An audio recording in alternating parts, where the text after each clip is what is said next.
I've seen them put like big like sofa type things, you know, where you can have outdoor cushions here, and then so now you can seat like 10 people around here, you know. And I've seen people build in all kinds. Do we even know 10 people? We're gonna.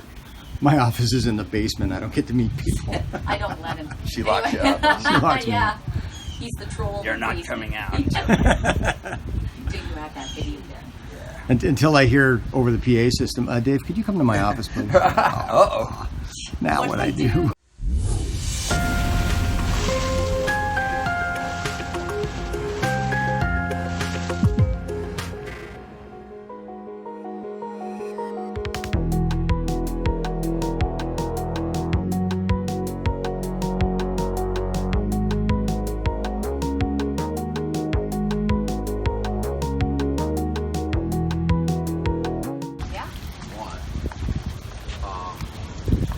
You're gonna need a step ladder, Liz.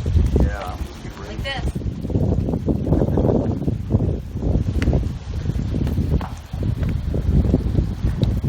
Lots of room for solar. You said this is a 39, Gary? A really great solar setup. The solar array is mounted back here, and they did it right. You know, when you put it aft of the coach roof, it stays out of the shade. And you know, if solar panels, even 20% of them get in the shade, it can reduce the output by 70%. And so this is a really better solution because not only is it less likely to be in the shade, but you are more likely to be in the shade. Because like in the Caribbean where it blows up east every day and the sun goes down in west, when you're sitting here at the end of the day, imagine if this wasn't up, you'd be baking for the last 4 hours. Yeah. And it gets hot. I see they've got the drop sheet too. Yeah, so they made this, which is really, it's a great solution. It's 1,250 watts. So that means it'll run everything in there when you're on the hook. So it'll run your fridge, the freezer, the stereo, the lights, the fans. And so you, in theory, you don't have to run your engine or need a generator to live off grid with this. Right. But it's a great thing. Awesome. There's the life raft. Yep. That's awesome. Thanks for that too. Yeah. For every 3 feet that you go up higher, Yeah. you can see 1 more mile out ahead at sea. Yeah. And I think it's safer in limited visibility situations. Oh, such for sure. as, you know, heavy rain, fog, or night sailing. Well, one of the things I'm looking to do though is put a FLIR on the mast because I used to install FLIR systems on police cars Oh, wow. for catching guys at night. Wow. And they are phenomenal. You put up a FLIR and you tie it to your screen or you have an iPad or whatever, it's daytime in front of you. I don't care how heavy the rain or the fog is, it's daytime. You can see every boat, you can see stuff floating in the water, you can see people. It is amazing. And if you're sailing in the daytime and you have forward-looking infrared and you've got bad weather, even in the brightest day, you turn that thing on and you watch it on your screen, you're going to pick up 1,000 things you'll never catch with the naked eye because you're seeing in a whole different wavelength of light, right? Yeah. So for me, it's a no-brainer that there's a FLIR going on the mast, and then that visibility issue of being able to see far away, it's gone now. Yeah. Because now I'm looking from 60 feet up. Right. Very cool. Yeah, I'm just going to get a quick shot of the helm and then. All right. Down table here outside. Okay.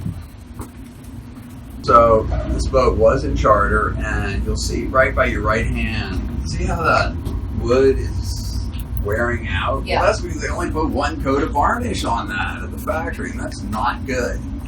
Good. And notice how this veneer is separating. Yes. You see that right there? Yeah. All right, so this is why the surveyors say the build rankings are Leopard 1, Lagoon 2 because of this. And it's a very minor cosmetic thing. And, you know, if you have a little epoxy, you can fix that. In fact, there's a company. Or if you have an iron and some stripping, you can put on. There you go. Yourself. Yeah, there's a company here in town that'll make all these look like new, but this is just one reason why they're ranked number 2 instead of 1. Because everything else is first class about the build quality. It's just this little minor thing is, you see it over. On the bigger boats, you don't like the mast compression post being in the way, but it's that's not in the way on this one. That's not. Yeah. That was the big beef on bigger lagoons is you're walking around the post all the time. Right. You know, notice how, you see, they put this intermediate, like, point here where you can leave the door open while you're sleeping and lock it. Oh, that's cool. It's secure, but you can get flow through ventilation. Because, you know, a lot of people don't understand why most Europeans and many serious cruisers who've been cruising for many, many years, why they do not want air conditioning. And they do not want generators. And so you rarely see them on European boats. And so would you ever wonder why? Well, when you cruise for a while, have you ever been cruising for like more than 2 months? Okay. So what happens? Only on a destroyer. Okay, well, it's kind of cruising. Kind of, yeah. Now what happens is your body gets used to the temperature outside, whether it's hotter or colder than what you're used to. And down in the Caribbean, where it blows 20 to 30 every day, you can open all these hatches and get a great flow through breeze, and your body actually gets used to it and likes it better than living in artificial Air conditioning. Yeah.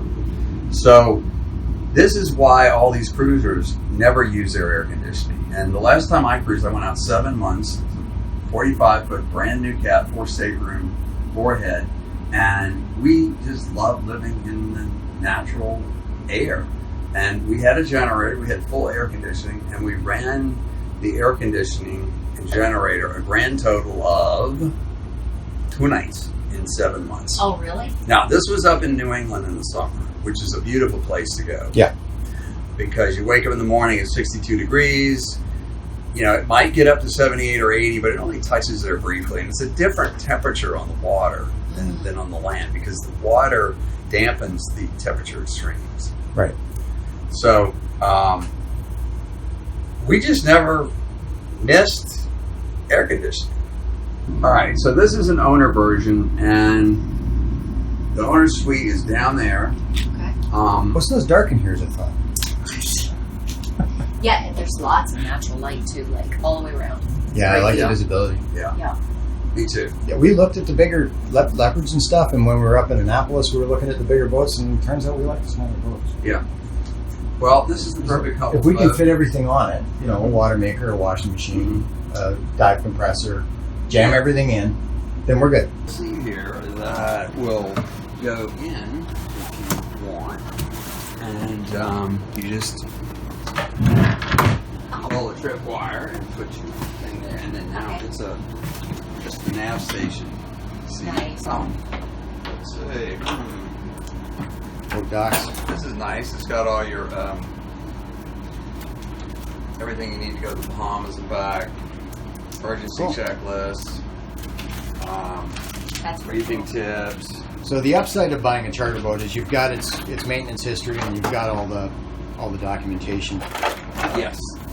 And remember this, that Leopards are the only manufacturer that when you buy them in year 5 or 6, they do a full refit guarantee, which means they will fix any defects noted in survey except for minor cosmetic issues. Right. And they define minor cosmetic issues a little differently depending on where in the world you are in their base system of 34 bases. But like if there was a ding here, like somebody dropped a car battery or something and it was bigger than a quarter, they'd probably just replace the whole floor. If it's smaller than a quarter, they won't fix it. Gotcha. So this is what I've discovered in some of the bases with Leopards.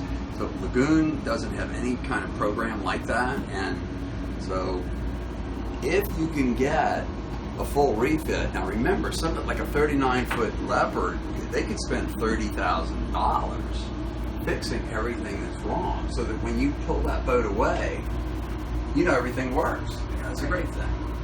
And because no sellers are generally going to do that. They're not equipped to. They have to pay full retail at a shipyard at $85 to $100 an hour.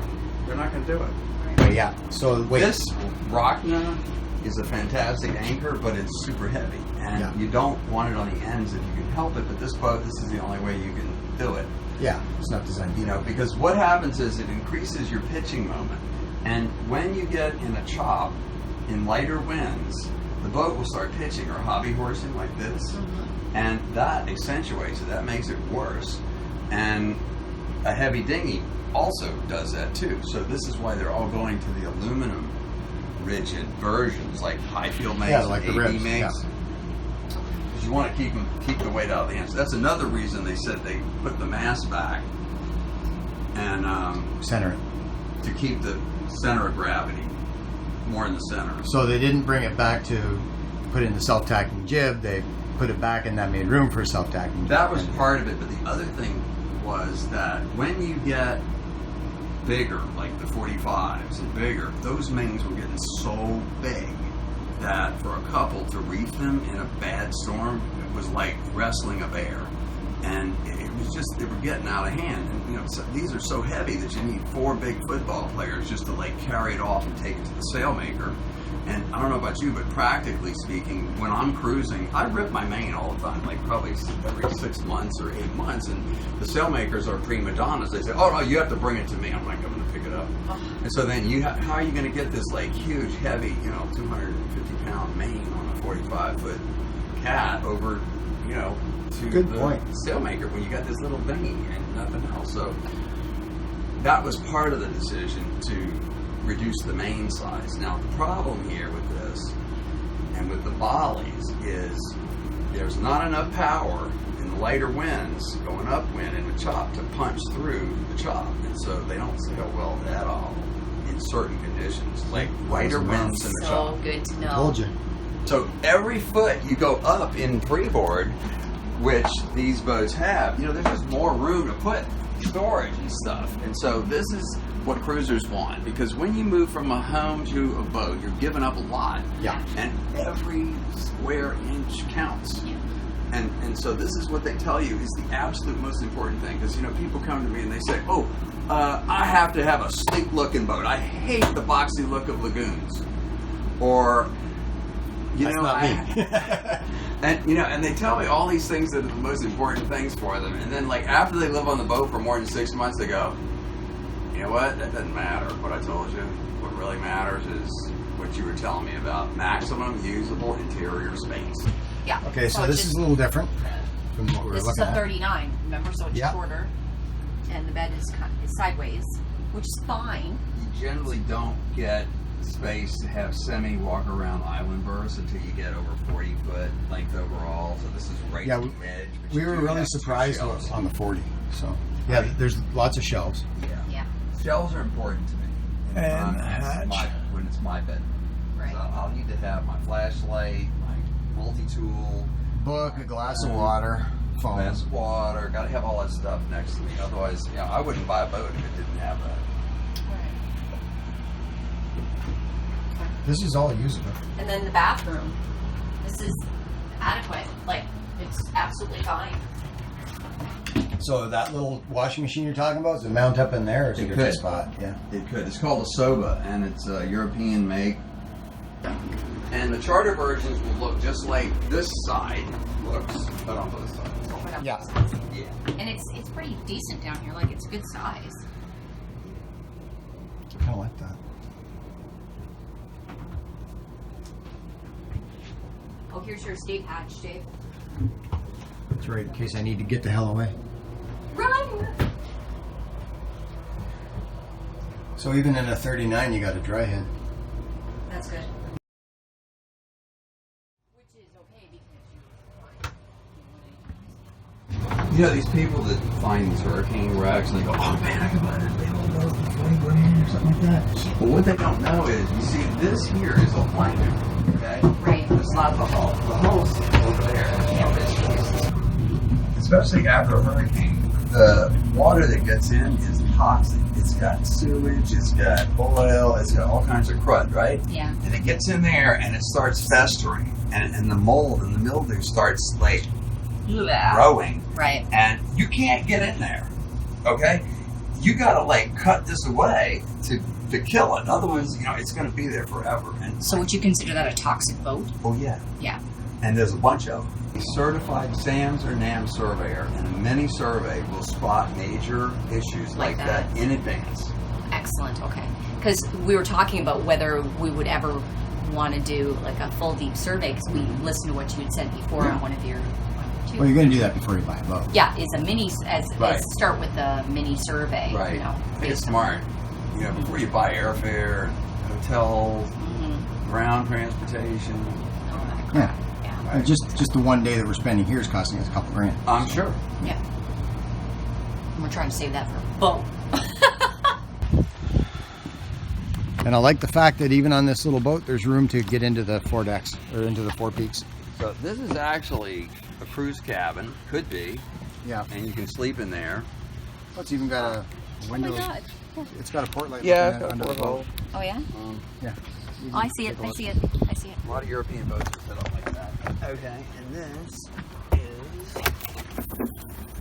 Oh wow, that's water different. tanks. Look how deep that is. And this is, you know, Lagoon and Leopard have the deepest anchor lockers, and like Fountain Peugeot is half as deep. And so what happens is you see how this chain piles up like a big ant Yep. pile? Yep. Well, you can get your anchor halfway up on some of these other models that don't have deep wells, and then it jams it up and blows the breaker, and all of a sudden you go, uh-oh, my windlass doesn't work, and here comes that storm. We got to get out of here. What am I going to do? Because it's a poor design. This is a really good design. Right. It works. Because you don't have to sit there and baby, you know? Yeah. Oh, let's push the chain over there. Yeah. Decent sized water tanks. So, yeah, there's more water. This So is there's a the downwind Jennifer. sail. Life jackets. So when you don't have a bowsprit and you're putting up a downwind sail, I'm sure you're losing a little bit doing that. Well, this is a Jennifer that you can tack, like on a windward rail, or you can put it actually up there, Yeah. and you don't need to have that $7,000 option that's, you know, a bowsprit with a roller on it. And you got the little flip down ladder. Yeah. Yeah, they got that set way back for the self-tacking jib.